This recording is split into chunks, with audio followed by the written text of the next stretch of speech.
자, D&D 파마텍이 MASH 대사 이상 질환 치료제로 지금 빅샷 기대가 무리고 가운데 주가가 다시 신고가 폭주를 하고 있습니다. 자, 이쯤 되는 상황이라 그러면 다시 또 올릭스를 보지 않을 수가 없죠. 현재 시세는 D&D 파마텍이 경구용 비만약 이슈하고 두 개 가지고 있죠. D&D 파마텍은 경구용 비만약이 있고, 그리고 대사 이상 질환 치료제가 있고, 그래서 두 개의 기대로 치고 나간다라는 얘기 들었지 않습니까? 둘 다 선두는 아니다. 선두는 아닌데도 불구하고 시세는 D&D 파마텍이 오히려 가장 더 강한, 그러니까 코스피의 대웅제약 같은 모습을 보여주고 있다라는 설명을 들은 바가 있습니다. 자, 이 올릭스는 이미 아시다시피 지난 2월달에 지금 D&D 파마텍이 터뜨렸던 바로 그 메시 치료제 9,200억의 빅샷을 쏜 회사예요. 이미 그것도 빅샷을 쐈고, 그리고 하나가 지금 또 나왔죠. 그래서 지금 두 건이 연달아 쏴졌는데, 이것을 처음에 쏠 때도 그랬었고요, 지금도 그렇고 계속해서 추가 기술 이전 기대가 작동이 되고 있는 회사입니다. 이건 자, 기술 이전이라고 검색을 해서 살펴보시게 되면요, 추가 기술 기전, 이거 저 앞쪽에 2월달에 이거 터졌을 때부터 시작해서 터지고, 그 다음에 요거 릴리하고 뒤로 가서 탈모 치료제 기술 이전 기대감도 이거 나오지 않습니까? 그래서 계속해서 지금 추가 이전 기술 기대 뭐 이렇게 지금 계속 붙어요.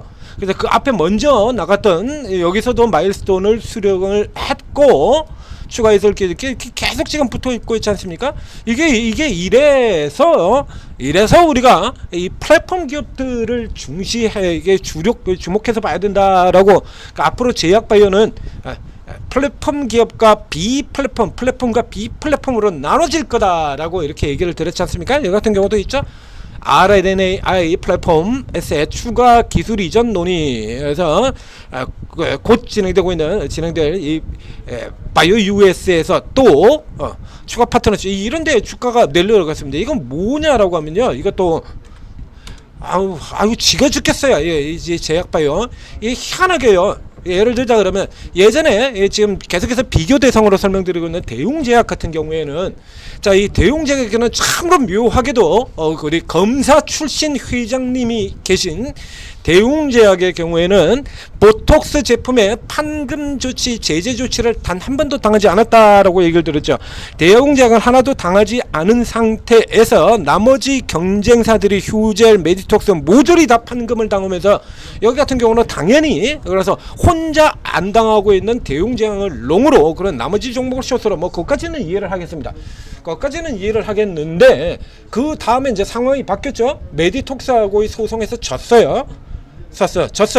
그리고 뭐 휴젤 같은 애들도 종목들도 마찬가지 저쪽에 시각처하고 소송을 벌여가지고 이겼거든요.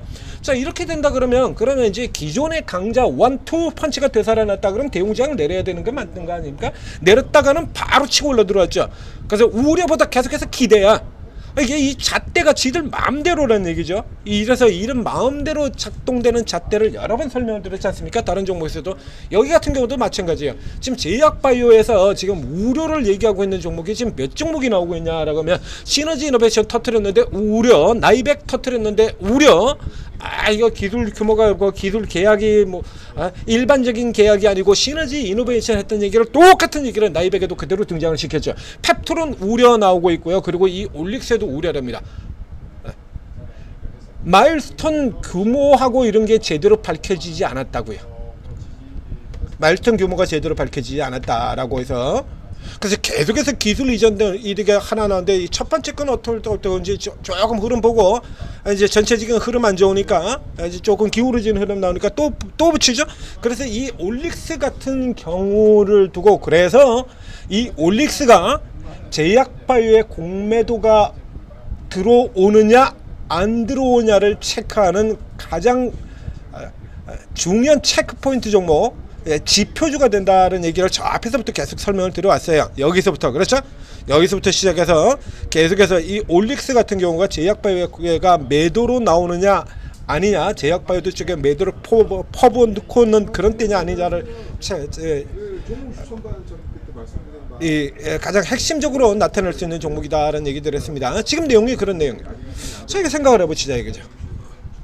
그게 우려스럽다라고 하면 첫 번째 이게 상승이 나왔을 때부터 여기서부터 시작해서 우려라고 얘기를 하면서 두들겨 폈어야 되는 거 아닙니까?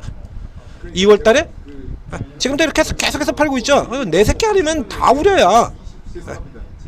그러니까 지들이 살 때는 기대고, 이렇게 해서 지들이 이렇게 살 때는 기대 이랬다가 정작 터지고, 그 다음에 주가가 어느 정도 올라가고 나니까 그 다음에는 우려. 그러고 난 다음에 또 다시 주가 올라갈 때 샀지 않습니까? 이렇게 사들여가고는, 그러고는 곧바로 또 지들이 팔 때는 방향 바꿔가지고 다시 또 우려. 지들이 살 때는 기대, 지들이 팔 때는 우려. 아니, 노골적이죠? 아니, 좀 심하게 노골적입니다. 자, 이 올릭스 같은 경우는 앞에도 얘기를 했습니다만 이 종류가 조금 다른 종목이에요. 기술적으로 얘기를 하면, 자, D&D 파마텍이 지금 대사 이상 재련제를 냈다 그래가지고 그랬다고 해서 이거 앞에 여러 번 얘기 드린 것처럼 제약바이오는 경쟁관계가 작동이 안 돼요. 하나비전하고 틀려요. 그렇게 작동이 된다 그러면 노보노디스크나 일라이 둘 중에 하나는 벌써 망했어야지. 둘 중에 하나는 망했어야죠. 렉나자가 더 좋게 잘 돌아간다 그러면 먼저 나왔던 타그리스는 망했어야 될 거 아닙니까? 타그리스가 먼저 나가 있는 상태에서는 렉나자가 망했어야 되는 거고요. 이게 그렇게 도는 업종이 아니라니까요. 제약바이오는 그렇게 도는 업종이 아니에요, 이게. 그래서 얘가 이미 설치를 해놨어. 그러면 D&D 파마텍 같은 경우 뒤에 이미 대사 이상 질환제가 나와 있는데 뒤에 나오는 D&D 파마텍은 뭡니까? 병신입니까? 이미 뭐 기술 이전 다 나가 있고 하고 있는데 거기다 또 하게? 그런 관계가 아니다라는 얘기예요. 트집 잡는 겁니다. 이거 앞서 얘기하는 것처럼 너가 아버지 뭐 하시나요? 일단 때릴 준비를 하고 아무거나 갖다 붙이는 거예요. 이런 거 많이 보셨잖아요. 실리콘토, 우님. 예?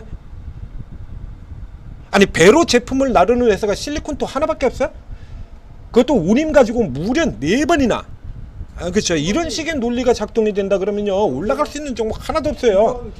그래서 기존에 하나, 에어로, 현대, 롯데, 뭐 현대중공업, 삼양식품, 알테오젠 전부 다 우려 다 나왔지 않습니까? 이런 식으로 우려 붙일 것 같으면 올라갈 종목 하나도 없는 거죠. 제약바이오 뭐하러 해? 아무것도 할 게 없이. 그 뭐가 나오건 다 우려인데.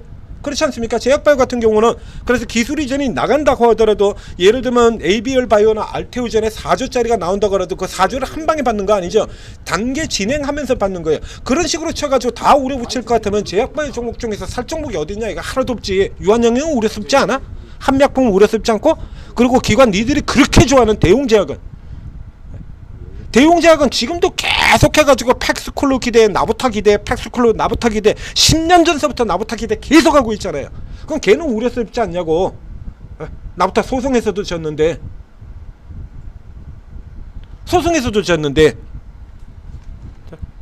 앞에 얘기 드린 것처럼 자, 이 올릭스는 요런 현재 제약바이오에서 그런 관점을 가지고 있는 종목입니다. 그래서 얘가 밀려 들어오는 동안은 제약바이오에 매도가 나올 것이다. 딱 지표적으로 활용하시면 굉장히 좋습니다.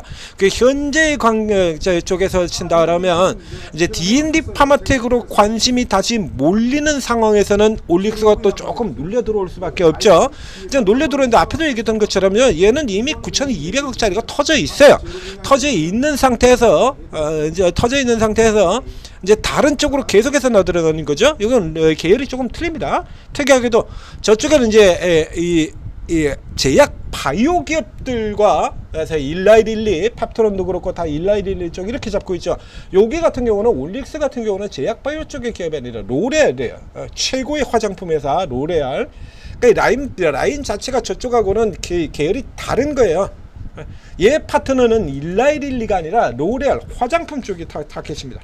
그러니까 그 기술 자체도 좀 다르고요. RNA 간섭 기술을 쓰고 있는 회사죠. 그래서 이건 mRNA 관련주 쪽에서 넘버 2 종목이다라고 얘기 드렸잖아요. 지금은 이제 얘가 넘버 1이 됐습니다만 ST팜이 메신저 리보핵산의 넘버 1 종목, 그리고 이 올릭스가 넘버 2였는데 이미 달랐죠. 릴리, 로레알 둘 다예요.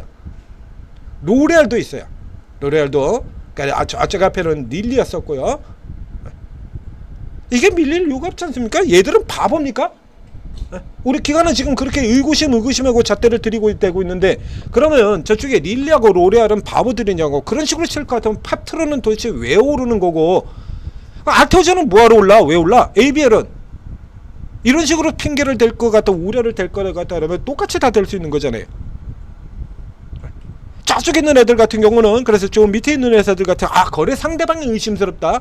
거래 상대방이 의심스럽? 이 거래 상대방이 의심스럽다는 논리는 어디서부터 먼저 나오냐 그러면요. 니가캠에서부터입니다. 12건의 기술 이전을 가지고 있는 니가캠 같은 경우에 과거에 주가 툭하면 두들겨 팼었죠. 보여드리겠습니다. 이 니가캠 같은 경우는 기술 이전이 나오는데도 불구하고 주가가 대폭락을 이렇게 단발성 폭락이 아니라 기술 이전이 나오는데도 저렇게 두들겨 패버리고 꺾어버리고 계속 나오죠. 그 왜 이렇게 나오냐라고 하면 딱 간단해요. 중국 회사에다가 기술 이전했다 이겁니다. 중국 애들 어떻게 믿냐는 거죠.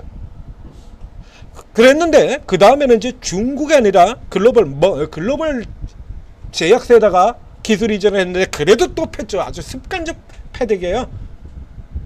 그거 왜 팼어요? 얘기 안 합니다. 매도 이유가 없어요. 기대감 주가가 기존에 반영됐다 있다는 소리나 나오는 거죠. 나중에 가가지고 반영이 되게 뭐가 반영이 돼? 뭐 개뿔이 반영이 돼? 신저가로 이렇게 두들겨 패놓고 그 앞에 나왔던 기술 이전들 다 무시하고 기술 이전 나오는데 패고 기술 이전 나오는데 패고 기술은 나오는 패고 그리고 여기서 이렇게 밑으로 갖다 깔아 뭉개놓고는 이게 이제 글로벌 제약사에다가 한 거거든요. 이번엔 중국도 아니고 그 이렇게 두들겨 패고는 아무런 이유를 안 됩니다. 이런 식으로 두들겨 패는데 이 올릭스 같은 경우에 그 거래방 상대방이 어디 있어요?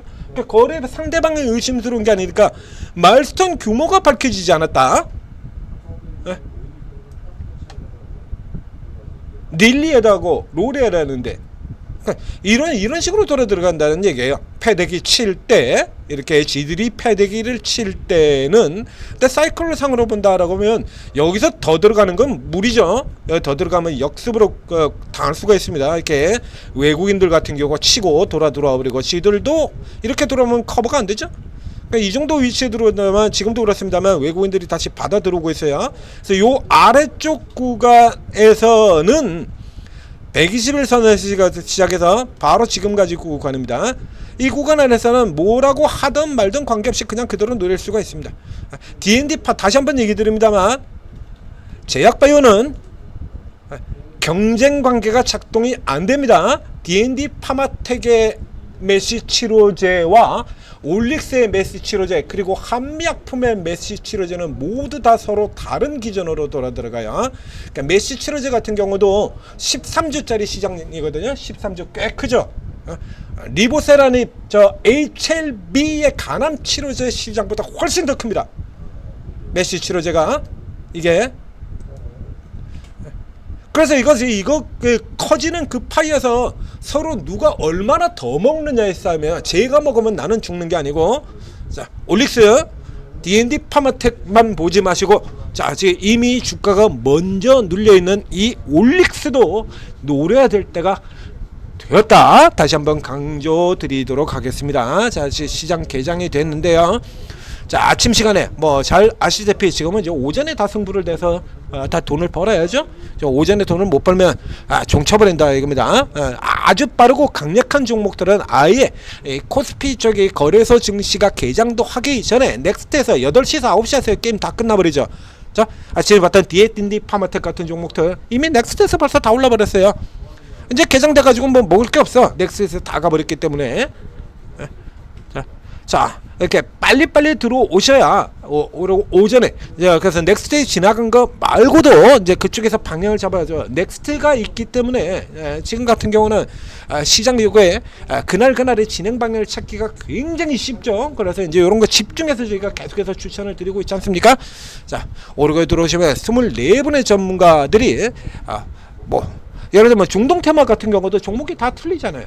그렇죠. 그래서 누군가는 한국 석유로, 누군가는 흥구 석유로, 그러고 보면 누군가는 이 둘도보다 조금 더 처져 있는 흥하해운 같은 종목으로, 그리고 또 누군가는 안정적인 HMM 같은 종목으로 이렇게 다 다르게 들어가거든요.